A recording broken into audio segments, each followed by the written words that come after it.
Welcome to the Therapist Burnout Podcast, episode 36.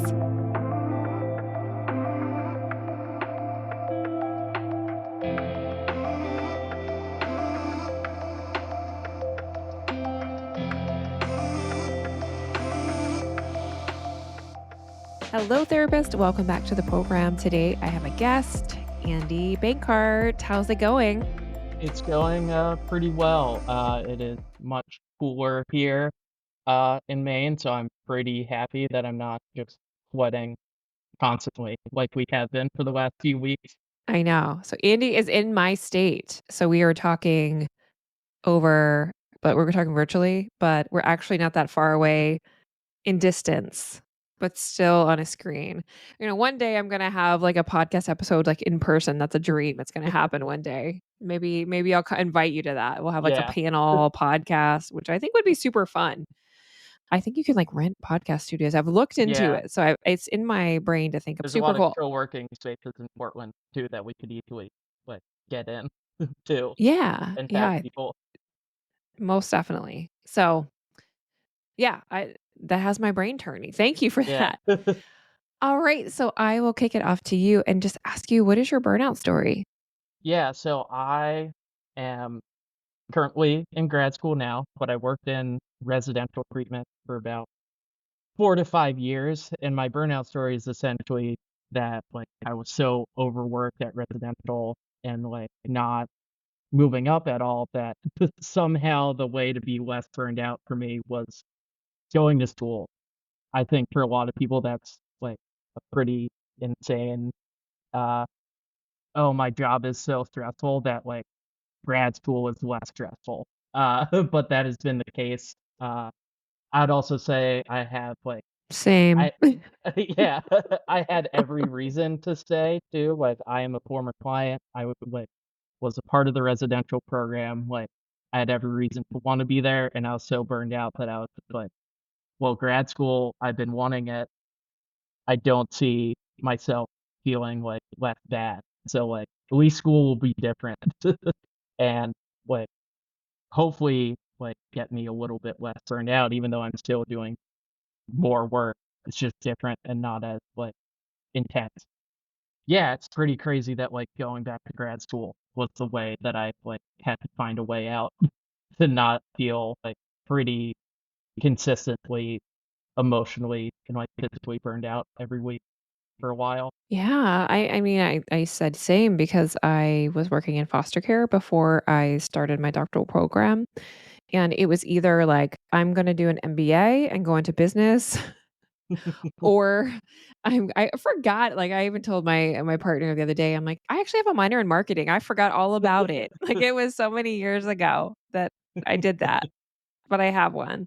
So, it was either, like, business or I get the doctoral degree, and I did that. So, I think a lot of people would resonate. They might have had some burnout previous to becoming a therapist or in the process of becoming a Mhm, therapist.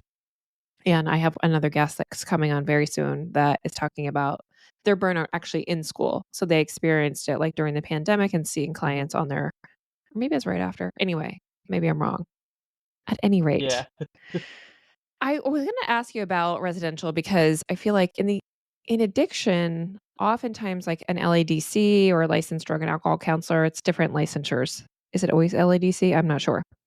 People in the recovery community could be a client, right? And then they might provide care within their own recovery community, which is I feel like unique to mental health. So maybe speak a little bit to that, how you can kind of become a client and Yeah. then Uh, work.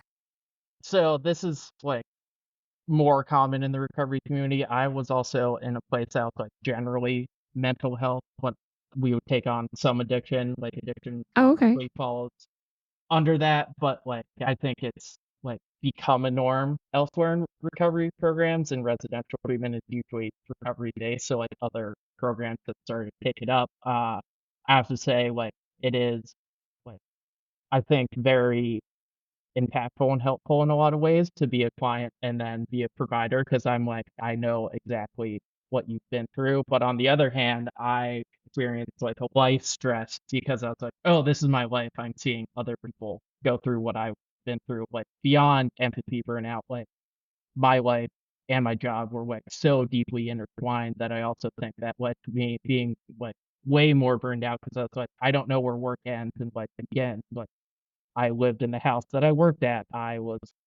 I knew all the people like were my providers.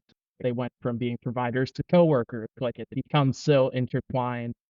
And Oh, though wow. I think that there was like substantial benefits for the clients I was working with because I was like the person that could actually like talk to them one on one and not just be like I was still a like position of power, but like they could like bring that down for a second and talk to me just as someone that's been through a similar experience. But on the back end, my life was like much harder. It's hard to leave work at home when your work and your life are the two of the same things. And I think that happens Yeah. a lot in like specifically recovery community spaces because that's common for people to become house managers. I just became a like BHP and I wasn't specifically dealing with like recovery in general, though I was. Like sometimes I was dealing with like general mental health issues and I'd become their like recovery person if they needed me to because I fit that niche. But I think the like double-edged sword of like being super useful because you can understand also led me to I had no control over my life and my job because it's like the same thing. And I couldn't leave Yeah, work at work. you're living, like, inside of work all the Yeah. time. Work is happening and you're living, so I would imagine some of the clientele would become friends because you're living there or friendly. I just don't know where, yeah, work Yeah. And that's where it began and became ended for you. that's what was like the hard part because I did end up like developing good boundaries and everything, but at the end of the day, clients saw me as like more close to client. Sometimes I felt like I couldn't be considered like a or like I wasn't respected as much as other staff members because I was a former client. I was in this weird like zone of like yeah, just kind of like floating. And when you're doing super intense work and your wife doesn't have like clear boundaries, that's just like a recipe for it slowly eating away at you, which is what happened to me. Is that over the years, and even though I did great work and I loved it there, I just like started to lose that steam and that fire in me, and I could just feel how burned down and like worn out I was gonna be. Plus, like it was shift work for the most part for the first couple years. I was working like 12 or 10-hour days every day. Uh, Yeah. and then I got like a slightly better shift, but it was still like I would have a few minutes to eat, and that would be about it. And then I had to either drive clients or X, Y, and Z, support other staff. Uh, and I like love the work I was doing, but on the other hand, for my personal life, it was like impossibly hard to figure out where I fit in. Uh, and that was like part of the reason I went back to school because I was like, at least I'll be able to build my own path of being like a social worker in my own right than just like this weird floating person.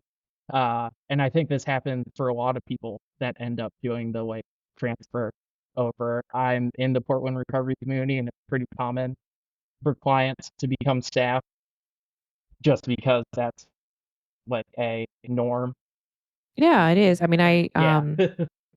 I I'm an adult child of alcoholic, so Yeah. I kinda grew up in 12-step programs and in the rooms as a child, and then later Al-Anon and all Yeah. of my own work there. So, I think what a lot of people may if they're not in the recovery community, don't realize is, like, that's part of what the community instills in Yeah. us, like, from the 12 step, is that you're then giving back. Mhm.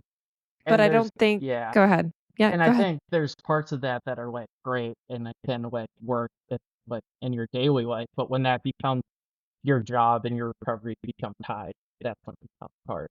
Uh, and that also happens for me when you're in the place that you like 180 your life and you're living in that every day and also a completely different person. I Mm. am lucky that I'm like educated and I can like see that that was an issue, but I think not everyone, oh, I'm in two different spaces in the same space every single day and it's my job. And I think that I burns people out really fast. I'm just curious about, if someone does that, I mean, you're the burnout, but then what about their risk for relapse? Yeah, I Because think emotionally, they're not caring for themselves the way they need to in recovery. Yes, they're mhm, in recovery all the yeah. time in these meetings, but really it's not the personal work they're doing. They're not Mhm, receiving a bunch of care, they're giving a bunch of care. yeah, and I think I've heard about that happening, and I think it also, like, can build resentment.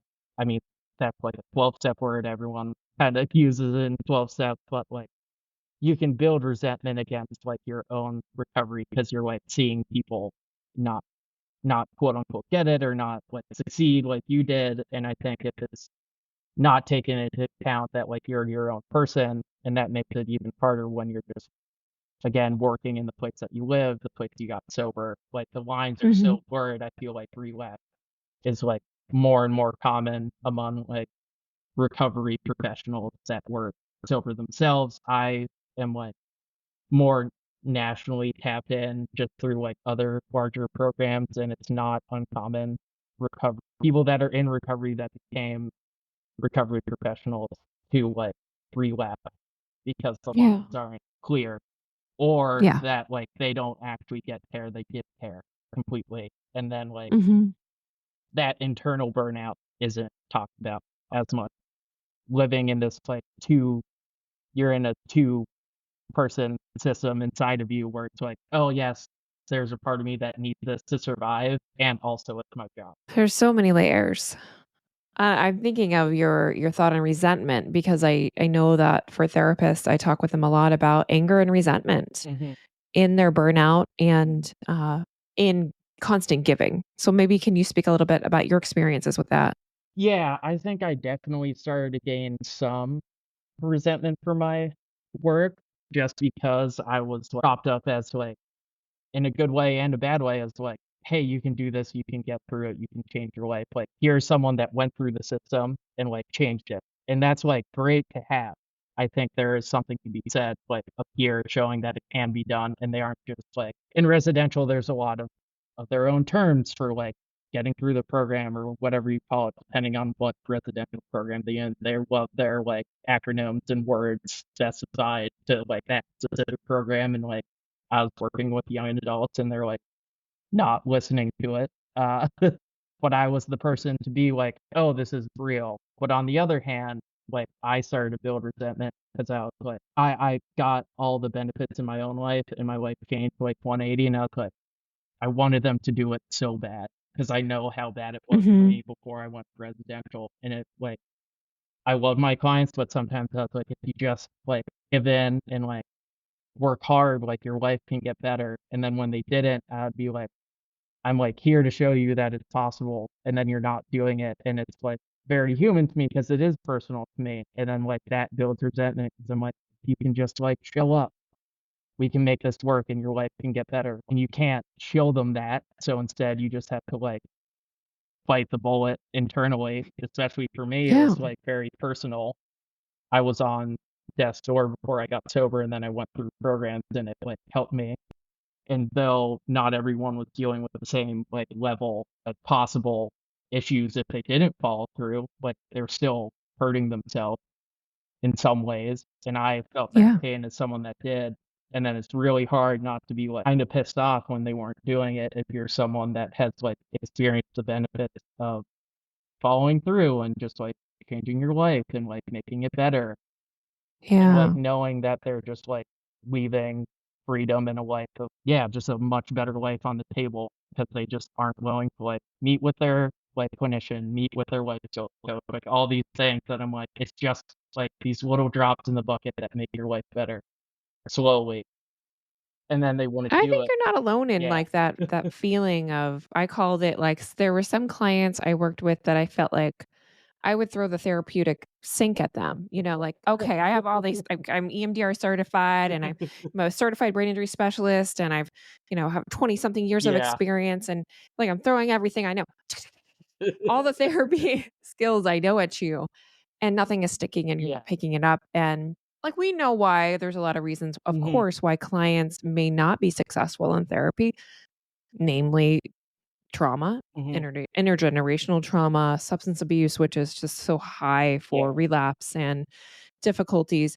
Like intellectually, we know, of Mhm. course, like I can lead the Yeah. horse to water, but I can't make the horse drink, right? Emotionally, however, Yeah. as a therapist or as a mental health professional, that feels like failure Yeah. in many ways.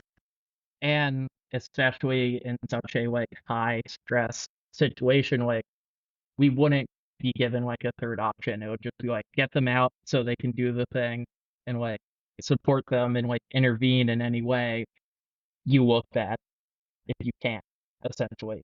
And, like, that's Mhm. burnout because that's, like, being like, "Oh, I am, like, put under the gun for, like, a client ability to show up because they have to keep the house running.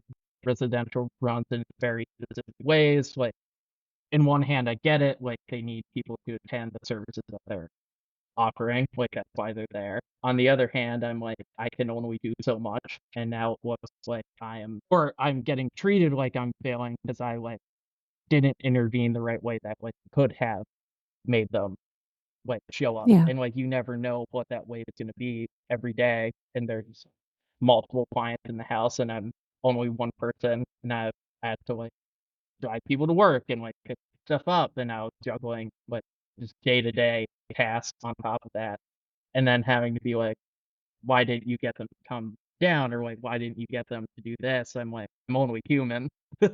And also, like, that's why they're I don't here. know, because they wouldn't, because they didn't feel like it Yeah. that day, and, uh, yeah, so I'm with that. Yeah. So I'm wondering, if we can kinda transition to talking about, like, how are you doing Mhm. now, and what's it like to be a MSW student or someone who is a student, and your program is I know social work can be, like, not therapy Yeah, I'm doing track and specifically the clinical the there. clinical track, Yeah, right? I mean, I'm a clinical psychologist, so, like, yeah, other people's licensures, I'm like, "I don't know what they do. I know that about yeah. social work." There's S also so many, like, I come from, like, my family's in the medical background, so there's so many letter names for, like, specific certifications generally, even outside of the mental health field that I can't keep track of. Like, my sister is, like, a nurse practitioner, my dad was a doctor. I can't keep track of, like, all their specific certifications. Uh, Honestly, for me, it's very, very good right now. I think because I was coming from such a high intensity setting that schoolwork for some people feels like I could see how you can get burned out in school. For me, it's felt very, like, freeing because I'm not under the gun with no supervision, just trying to make it through every day, like a 12-hour shift being like, "What's gonna happen today? I'm gonna have to deal with it." Like, a lot of weight there. And for me, it's been, like, super freeing because I, like, have supervision every week. Never had that at all. It would probably happen every couple months. I There is specific, like, self-care stuff they talk about within the program that's What are they teaching? a lot of it's, like, self-care isn't just, like, what you do outside of your work, it's how it shows up in your work too, like, you have to be able to, like, take time for yourself, not be overloaded with cases and X, Y, and Z because they're taking more of the, like, structural approach that it's like, if you're overwhelmed at work, no amount of time outside of work, like, within the X amount of hours before and after work are gonna get you out of your burnout. So they more talk about it as, like, how do you talk to your, like, supervisors, on clinical site about, like, taking days off if you need it for, like, mental health days? How do you, like, work in actual self-care into your, like, work, which is, like, very liberating for me because I had, like, the exact opposite, where they would, like, kinda talk about it, but it wasn't, Yeah. like it was acceptable to a point, essentially. Uh and depending on what your, like, role is and how, like, high up you were in the organization. I was pretty low, so, like, I could call out sometimes if I have, like, chronic migraines, I would usually make it work even with them, but, was never, supported in it. Like, most of the times I had to show up because I was the one that was dealing with all the background work that no one else wanted to do. Uh, Yeah, yeah. I mean, I identify with that because my actual first job, did I say that on this podcast already about that I Yeah, worked residential? I just yeah. said it on the pre-interview, or did I say it, like, in already on this podcast You episode? briefly mentioned it in both, but Okay, didn't I go said it. in depth. I've Yeah. see, people that listen to this are probably like, she said that, like, 10 times." I like to laugh at myself. Mhm, So, yeah, so I think I worked with all inner city boys, and mhm, so this particular program had kids that came from out of state. So we had some in-state kiddos, but we also had kids who were, like, all up and down the East Coast mhm. will come to this program, and I actually had a coworker who worked juvenile detention and this residential treatment center. You're like, "Juvenile detention is, like, so much easier." Yeah. I was like, "That is very telling." And what are we doing for our children? Yeah. Like, what are we even doing? So, that was a really tough job, and I remember me as the residential counselor, which was the person on the floor, Yeah. basically. So I, was doing kind of what you were doing. Probably I didn't live there, so people didn't live there. They had Mhm. shifts. It was shift work. But I remember seeing the therapist, and I was like, "Oh, I'd love to be the therapist. They Yeah. seem like they get so many breaks. Like, that seems great. I can do that." And I didn't go into my program for Yeah. another, like, my doctoral program probably for another, like, 6 years after that. Mhm. But I just remember thinking, like, therapy seems so much easier than what I'm doing, Yeah. not considering, like, what they were dealing with, of Yeah. course, and, like, the different burdens of that. Yeah, and I think similarly to you, I found school to be, like, very restorative and refreshing and healing from my burnout. I remember actually having, like, 3 hours of supervision. So I had, like, a site supervisor, I had my personal supervisor at school, and I had group supervision, which equaled, like, Yeah. Like 4 it of was 'em. even maybe it was even 5 or 6 Yeah. hours of supervision, and I was like, "I could never burn out as a therapist, like, it's never gonna happen. How can I burn out? This is such a rich experience." And so, I would just, like, add the caveat that, like, we need to continue to, like, maybe not 6 hours of supervision a week, Yeah. okay, when you're That's fully that's a licensed. lot too. Then you're just in, like, meeting brain. Yeah, but we go from all of that supervision, talking about our work, Mhm. being seen in our work, to then Being not doing alone. any of Yeah. that, being alone, Yeah. which I think is really the problem. Like, Yeah. we go from, like, this community, you have a cohort of classmates Mhm. probably that know you, and, like, you're forming great relationships with them, I'm Yeah. hoping for you. Yeah, and And then then it goes back to nothing. Like, yeah, and everyone's I think out. it just requires Yeah. intentionality. Like, if you are in solo practice, it requires an immense amount of an intentionality to cultivate, like, a peer supervision group, Mhm. making sure you're actually seeing people. Yeah. So yeah, so I think a similar experience of, like, I was burnt out before my program, coming from working in different roles in mental health, and then going to school feeling like, "Ugh, this is great, like, I'm never gonna burn out again." And it just finds you, Yeah. like, it just finds you if you don't heal, like, that Mhm. root, and sometimes it just finds you anyway. Like, there's a pandemic that happened maybe, like, 4 years ago, Mhm. that also can burn you out, and you can do all the things you can Yeah. do, and that's just you went through fire, you got burned, it's Yeah. fine. And I think also the thing that one being a part of, like, the recovery community and residential is that they're all built off of, like, the community aspect. And, like, I've heard community talked about by therapists about, like, the clients we work in to, like, without end, but I rarely heard it talked about on, like, the back end. And I think a good part of my, like, 12 step has its own issues and everything, but, like, the thing that they do hammer home is, like, you need other people and you need community, and I think I was lucky that I had that when I started working 'cause I, like, did have good relationships with coworkers and did have all these things, but it's not baked in to, like, our how we're taught or, like, if we had, like, educational stuff on our, like, job site, like, a lot of it wasn't being talked about. How do we take care of each other? Like, because 'cause we're a community of, like, workers. How do therapists Yeah. take care of each other? Like, I made it my goal be friendly with everyone because that's where safety is. As someone that was like a serial isolator and alcoholic at the same time, I know it's like a hard counter that I have to do, like, even though I don't want to do it. But I don't think everyone gets that kind of messaging.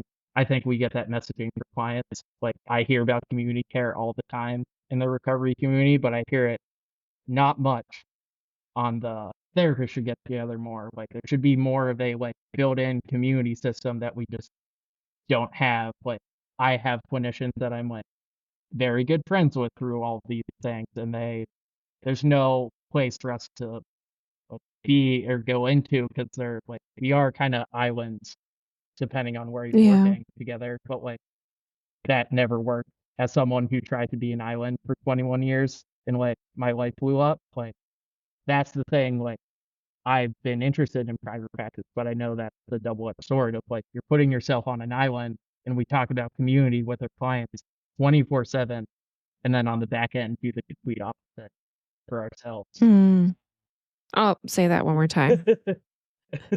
Say that one more time. We talk about community all the time with our clients, and I did it, but on the back end, we never do that for ourselves, Yes. and it's not talked about, built in, like, it has to be systematic, like, I think private practice was, like, developed so people could, like, make more money within the system, and that's just, like, the system we live in where, like, capital is important, but on the other end, then you're just alone within the sea of, like, Right. hard emotional pain, even on the, like, low end. Some people deal with much higher acuity, some people deal with much lower, but that level of, like, emotional pressure on anyone alone is, like, too much to bear. Yeah, and I think the thing you said too about the importance of community is really stressed in the recovery community. I know that, Mhm, just from, being in the rooms that is a huge piece. They talk about to healing is communities, coming to meetings, is having a sponsor, having someone know you, mhm, right? That's healing in and of itself. yeah. But when we work with clients who aren't in a recovery community, there's no similar thing that we're recommending to No. them. We're like, can you go to the Yeah. gym? And wait, no, that's not no one talks to the Yeah. gym. Okay. La, la, la, la, la. Can the grocery store, that doesn't no one Yeah. talks there. Okay. Where do people talk to each Yeah. other? Uh Nowhere. Like, it's hard to so I feel like one of the problems I had as a therapist was that I was trying to help my clients find Mhm. community. Like, they needed Yeah. that would be the answer to, like, their Yeah. depression. Yeah. Yet, I could not cultivate community for them. Mhm. It's had to be something and yet it's so hard to do anyway, just Yeah. in a human in 2024. How do we Yeah. We all are working, like, 9 to 5 plus, like, notes hours, like, I know therapists out stay later, so I'm like, I know it's not just, like, 9 to 5, quote, unquote. Meetings are great for me because it's, like, free except for donation, like, that's a rarity nowadays, especially with, like I can see how it's so hard, especially for, like, low income clients when you go anywhere and everything's, like, commodified, and then on, like, the back end for us, it's like, okay, now we've, like, helped all of our clients, like, try to find community, and then there's none for us either because it's the same issues that we run into, like, you're not gonna go to a bar and, like, spend, like, $30 and be like, "I hope I meet someone," or, "I hope I find, like, similar people," like, there's not many areas to build community for people that need it, especially in, like, helping roles. Like, I feel like, uh, there's a lot of we get a lot of praise, but on the other hand, like, the system doesn't really, like, support us on the back end at all, like, unless Yeah. it's for, like, another way to make money through, like, insurance or, like, there's an app that makes it easier for you to do X, Y, and Z, like, you never hear about people coming out and being like, "Is there a way to help therapists and, like, PhDs not feel so stressed?"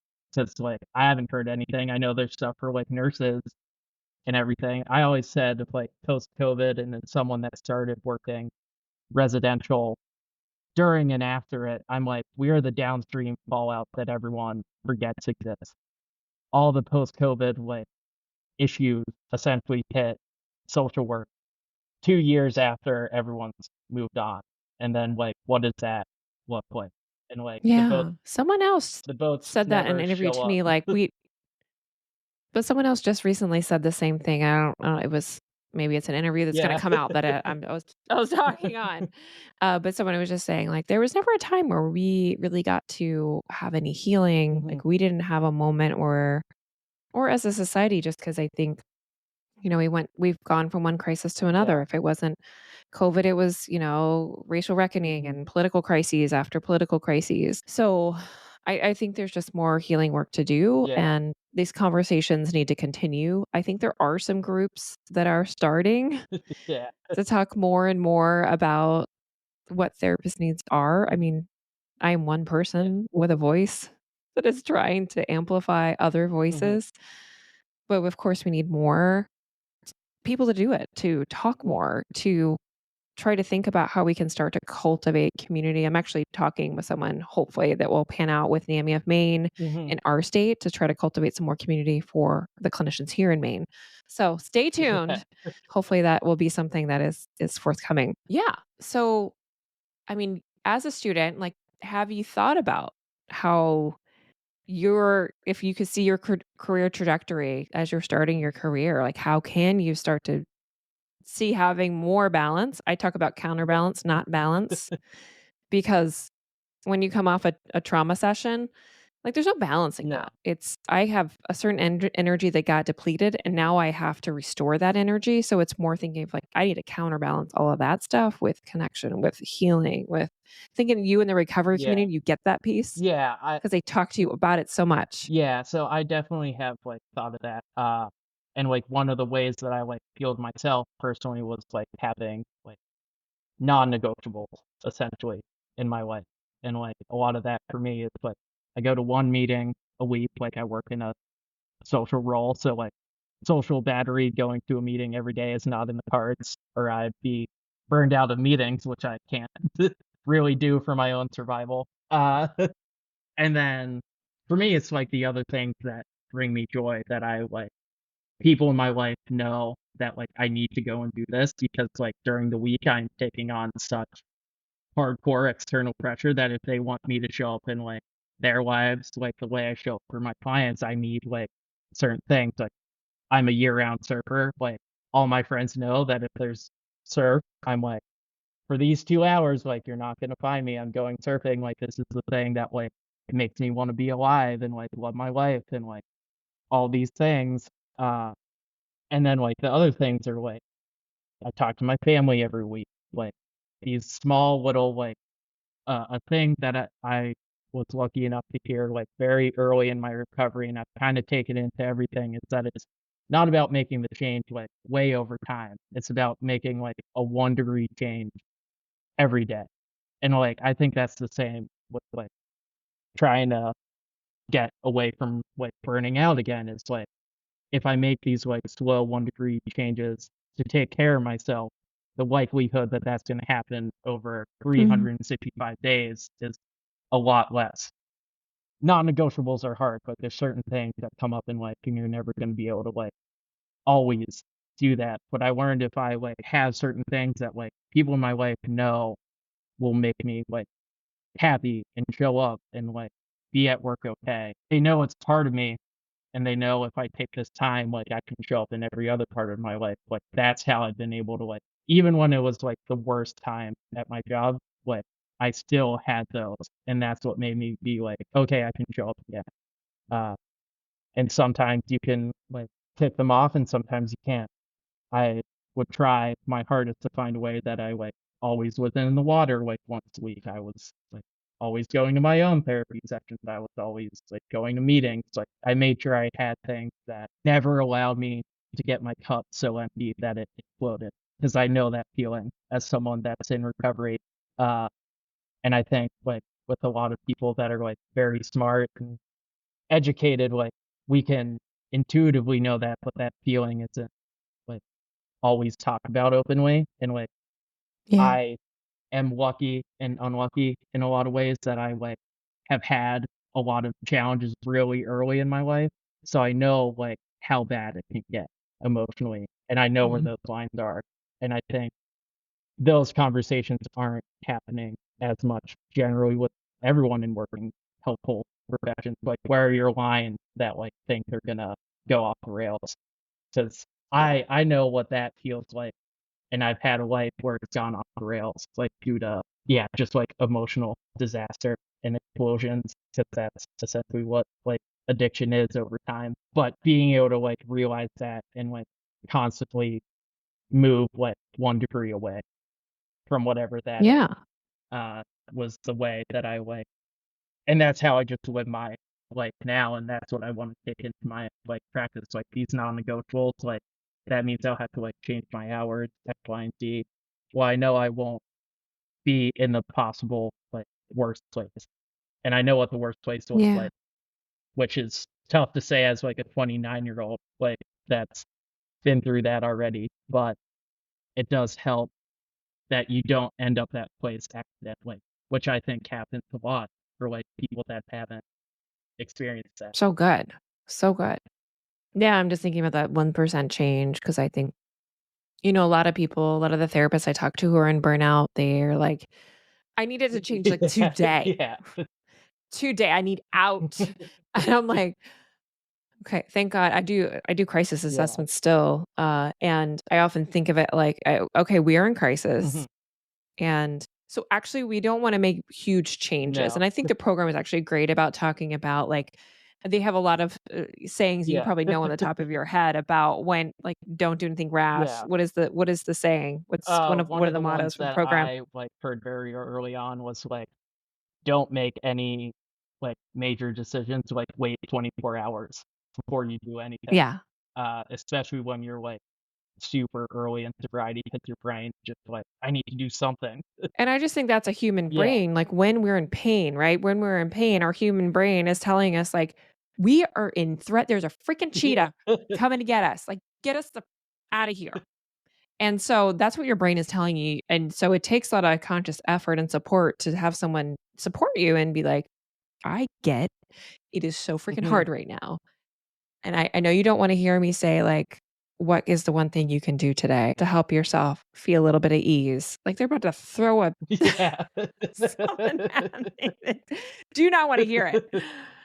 And still have to say it because there's no quick Yeah, fixes for burnout. and there's this, like, at the end of the day, like, I can't control as much as I think I can. Like, that's the thing that I love, Right. like, that, Three yeah, C's. that the 12 steps that he's given me, like, again, I'm acknowledging there's a whole bunch of issues with the 12-step program and everything, but, like, realizing that, like, at best, I control, like, maybe 3 feet around me every day is, like, Yeah. super, super, like, liberating and can help you, like, move towards those just, like, small actions because 'cause you're like, "Oh, everything else that I'm, like, completely worrying about or, like, am overthinking about," and, like, that, like, I had that going into work a lot, and that would also feed into feeling burned out. It's like, "Oh, no, I need to do this right, I need to help this client X, Y, and Z," like, all these things, I actually can't control any of that.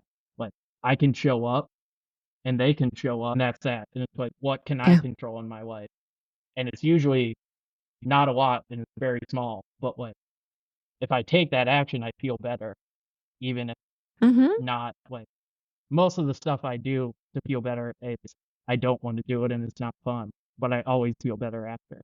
Like, I do my laundry every day on Sunday without fail, and I have been since I've been in treatment, and that was 7 years ago, and it always works, and, like, no matter how bad I feel, if I get it done, I feel better. Like, that, Mhm. like, benign, stupid stuff that And we that's think about. self-care. Yeah, We don't realize that is caring for you. yeah, That is definitely self-care. It's not like the fun, like, I went yeah, surfing, I did my laundry on Sunday, and I made it I kept the promise to yeah, myself that I would care for myself in this way and show up more for myself in this way, and I mhm, continue to, like, make those improvements in my life and keep my promises to yeah, myself. I always think through, like, the promises that I make to myself mhm. and how I can keep those. So, I love that. Well, I know our time is winding up, but I usually ask people before we leave, how are you finding joy? I am finding joy with, the weather being super nice, and we have Oh, it's so the lovely. for me as a surfer, there's a hurricane swell coming to Maine, so I'm just, like, Oh, yeah. waiting for Saturday when the waves show up, and just am Exciting. finding joy in kind of, like, the changeover of the season. and like the winding down of tourist season up here in Maine, which brings me a lot of stress. So, like, I live in a tourist town, yeah, so yeah, I the know.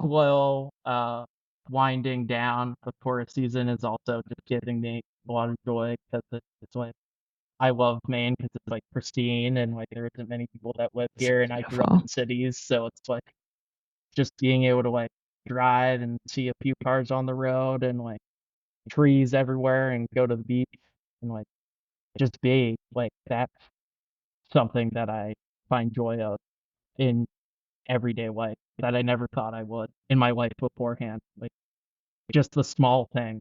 Again, like kind of harkening back to that. So like the small things every day is now what like brings me the most joy that I can like wake up and like look outside and it's like perfect weather and like clean out and like I have worries, but I'm not like completely afraid of being alive and living, which I did Yeah. experience for a while. Yeah, Yeah. and I think people, even if they it's not recovery, it's some I felt that in my burnout. Yeah. Like, I had symptoms of depression and anxiety that were pretty significant from burning out. Mhm. And so I think if you're a therapist, hearing that it can get better and that, like, there's things that you like, those 1% changes to find some beauty today, find some joy today. Those simple things that we tell our clients that we don't apply to ourselves are available to you. So, anywho, Yeah. I appreciate you so much being on the podcast. I'm sure a lot of people can get a lot out of the things you said. Where can people find you if they want to connect? So my LinkedIn is just my name.